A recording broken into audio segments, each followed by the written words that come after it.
بسم اللہ الرحمن الرحیم۔ مسلمانوں پر ایک ایسا وقت بھی آیا جب کافر منگولوں نے اہل اسلام پر بڑے خون ریز حملے کیے اور مسلمانوں کو بہت زیادہ نقصان پہنچایا۔ اس وقت اہل اسلام میں دو طبقے ایسے میدان میں ہیں جن کی محنت اور قربانی کو نظر انداز نہیں کیا جا سکتا۔ ایک طبقہ مجاہدین کا، جنہوں نے اسلامی سلطنت اور اہل اسلام کے دفاع کے لیے اپنی جانیں قربان کر دیں۔ جب کافر لوگ مسلمانوں پر حملہ کریں اور مسلمانوں میں سے جو لوگ کافروں کے مقابلے میں آئیں اور ان کے ساتھ قتال کریں، بے شک ان کافروں پر غالب نہ آ سکیں تو بھی وہ ناکام نہیں کہلائے جاتے، بلکہ ان کو شہید کہا جاتا ہے۔ ایسے لوگوں کو اچھے لفظوں میں یاد کیا جاتا ہے، ان کی قربانی کو سراہا جاتا ہے، اور ایسے لوگوں کی قربانی کبھی رائے گاہ نہیں جاتی۔ ان حالات میں دوسرا طبقہ اولیاء اور صوفیاء کا تھا، جنہوں نے اپنے حکیمانہ انداز میں میدان عمل میں محنت جاری رکھی۔ مجاہد کی محنت کا انداز اور ہوتا ہے اور ولی اور صوفی کی محنت کا انداز اور ہوتا ہے، مقصد دونوں کا ایک ہوتا ہے: غلبہ اسلام۔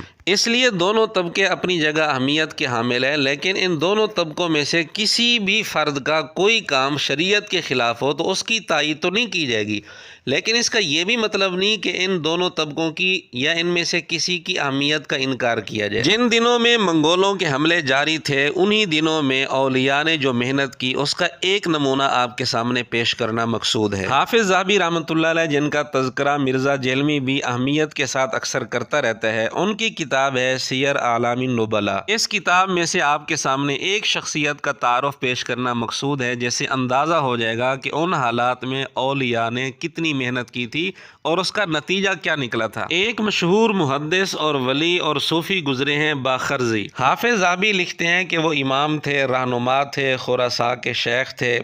سیف الدین ان کا لقب تھا، ابو المعالی کنیت تھی، سعید بن مطہر ان کا نام تھا، اور وہ امام تھے، محدث تھے، پرہیزگار اور زاہد تھے، متقی تھے۔ دلوں میں ان کی وقعت تھی، نفوس میں ان کی ہیبت تھی، اور یہ شیخ نجم الدین خیوکی کی صحبت میں رہے، یعنی ان کے مرید تھے۔ مختلف اساتذہ سے مختلف علوم حاصل کیے۔ فقہ کے اندر انہوں نے ہدایہ صاحب ہدایہ کے بیٹے سے پڑھی تھی۔ اللہ تعالیٰ کی طرف سے ان کو ایسی تائید حاصل تھی کہ تاتاری اور منگول بھی ان کی بڑی قدر کرتے تھے۔ سیر اعلام النبلاء میں لکھا ہے، بخارا میں ایک دفعہ منگولوں نے مسلمانوں پر حملہ کیا اور کافی تعداد میں مسلمانوں کو شہید کیا۔ صرف وہ مسلمان بچے جن کو شیخ باخرزی رحمۃ اللہ علیہ کی سفارش حاصل تھی۔ اور لکھا ہے کہ کافر منگولوں کے دلوں میں شیخ کا خوف اتنا بیٹھا ہوا تھا کہ کوئی بھی کافر شیخ کی مخالفت کرنے کی ہمت نہیں کرتا تھا۔ البتہ ایک واقعہ پیش آیا کہ بائکو نامی منگول حاکم، جو بڑا ظالم اور سفاک تھا، اس نے ترمز علاقے پر حملہ کیا، لوگوں کو بھی قتل کیا، حتیٰ کہ جانوروں اور پرندوں تک کو قتل کر دیا۔ اس موقع پر کچھ فسادی لوگوں نے شیخ باخرزی رحمۃ اللہ علیہ کے خلاف اس کے کان بھرے۔ اس نے حکم جاری کیا کہ شیخ باخرزی کو گرفتار کر کے بیڑیوں میں جکڑ کر ان کو سمرقند لایا جائے۔ جب اس کے سپاہی شیخ کو گرفتار کرنے کے لیے آئے تو شیخ نے ایک جملہ کہا کہ میں اس ذلت کے بعد عزت ضرور دیکھوں گا۔ چنانچہ اللہ رب العزت نے ان کے اس جملے کی لاج رکھی۔ جب وہ سمرقند کے قریب پہنچے تو بائکو مر گیا اور سپاہیوں نے شیخ کو چھوڑ دیا۔ بہرحال عمومی طور پر کافر منگول شیخ کا بہت احترام کرتے تھے،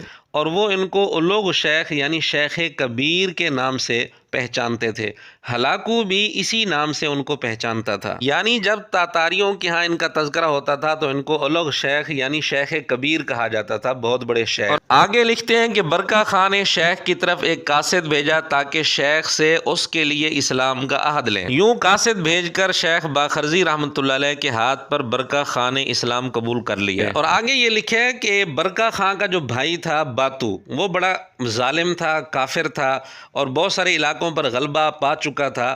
اور برکہ خان کا ایک اور بھائی بھی تھا جو برکہ خان سے چھوٹا تھا، اس کو برکہ حر کہا جاتا تھا۔ تو باتو کافر ہونے کے باوجود شیخ سے بڑی محبت کرتا تھا۔ جب اس کو پتہ چلا کہ میرا بھائی برکہ خان شیخ کا مرید بن چکا ہے تو اس کو بڑی خوشی ہوئی۔ بہرحال اس نے شیخ کی زیارت کے لیے اجازت طلب کی تو شیخ نے اجازت دے دی، تو وہ کافی سفر کر کے بخارا میں پہنچا۔ عشاء کے بعد پہنچا، لیکن اس کو اجازت صبح تک نہ ملی۔ آگے لکھا ہے کہ اس رات برکہ خان شیخ کے دروازے پر صبح تک کھڑا رہا اور اس دوران نماز پڑھتا رہا۔ پھر صبح کے وقت جب اندر جانے کی اجازت ملی تو وہ برکہ خان اندر گیا اور شیخ کے پاؤں کو بوسہ دیا، وہاں جا کر نماز پڑھی۔ شیخ کو یہ بات بڑی اچھی لگی اور برکہ خان کے عمراء میں سے ایک پوری جماعت اس موقع پر مسلمان ہو گئی، اور شیخ نے ان سے عہد لیا، یعنی ان کو اپنے حلقہ ارادت میں شامل کیا اور ان کو کچھ وظائف اور کچھ دعائیں لکھوائیں اور ان کو واپس جانے کا حکم دیا۔ اور اسی سیر اعلام النبلاء میں یہ بھی لکھا ہے کہ برکہ کے پاس 60 بیویاں تھیں، تو شیخ نے حکم دیا کہ 4 بیویاں اپنے پاس رکھو، باقیوں کو جدا کر دو۔ اس نے ایسے ہی کیا اور واپس چلا گیا، اور اس کے بعد اپنے اسلام کو اس نے نمایاں کر دیا، اور اس کے ساتھ پوری ایک جماعت مسلمان ہو گئی، اور پھر اسلام کے جو فرائض تھے، بنیادی احکام تھے، وہ سیکھنے لگ گئے۔ اور ائمہ، علماء، فقہا جب ان کو پتہ چلا کہ برکہ خان نے اپنے اسلام کو نمایاں کر دیا ہے، ظاہر کر دیا ہے، تو وہ بھی پھر اس کے پاس چلے آئے تاکہ برکہ خان کے لوگوں کو دین سکھائیں۔ پھر اس کے بعد برکہ خان اور ہلاکو خان کے درمیان جنگیں ہوئیں۔ برکہ خان اولیاء اور علماء کا بڑا قدردان تھا۔ ایک جملہ لکھتے ہیں، وکانت خیراتہ متواصلۃ الی اکثر العلماء، یعنی اس نے بہت سارے علماء کی مالی طور پر خدمت کی اور ان کی قدر کی، ان کا قدر شناس تھا۔ اور آگے جا کر لکھتے ہیں کہ 20 ذی قعدہ کو شیخ کی وفات ہوئی، اور یہ بھی لکھا ہے کہ انہوں نے وصیت کی تھی کہ مجھے میرے شیخ نجم الدین کے عطا کیے ہوئے خرقے میں کفن دیا جائے۔ اور شیخ کا جنازہ بہت بڑا تھا، اندازہ لگایا گیا کہ 4 لاکھ لوگ اس جنازے میں شریک تھے۔ شیخ باخرزی کے حالات دیگر کتب میں بھی موجود ہیں، مثال کے طور پر الوافی بالوفیات میں علامہ صفدی نے ان کے مختصر حالات لکھے ہیں۔ کہتے ہیں کہ یہ سنت اور تصوف دونوں میں امام تھے، اور ان کے حالات میں یہ بھی لکھتے ہیں کہ انہی کے ہاتھ پر سلطان برکہ خان مسلمان ہوا تھا۔ لیکن ہم نے ان کے حالات بتانے کے لیے حافظ ذہبی رحمۃ اللہ علیہ کی کتاب کا انتخاب کیا، کیونکہ مرزا جہلمی بھی حافظ ذہبی رحمۃ اللہ علیہ کی ان کے حوالے اکثر دیتا ہے، اور اسماء الرجال کے حوالے سے ان کی گرفت بھی تسلیم کرتا ہے۔ تو بہرحال جو جتنے بھی بڑے بڑے ائمہ ہیں، امام ذہبی جن کو امام مانا جاتا ہے اس حوالے سے اسماء الرجال میں، تو ذہبی خود جو ہے وہ اسماء الرجال کے اوپر گرفت رکھنے والے ہیں، وہ انہوں نے بھی یہ واقعہ نقل کیا۔ بہرحال ہم نے آپ کے سامنے حافظ ذہبی رحمۃ اللہ علیہ کی سیر اعلام النبلاء سے شیخ باخرزی کے کچھ حالات پیش کر دیے ہیں۔ اب ان حالات سے کیا نتائج اخذ ہوتے ہیں اور مرزا جہلمی نے تاریخ کے ساتھ کتنا کھلواڑ کیا ہے، اس کی تفصیل انشاءاللہ ہم اگلے کلپ میں آپ کے سامنے پیش کریں گے۔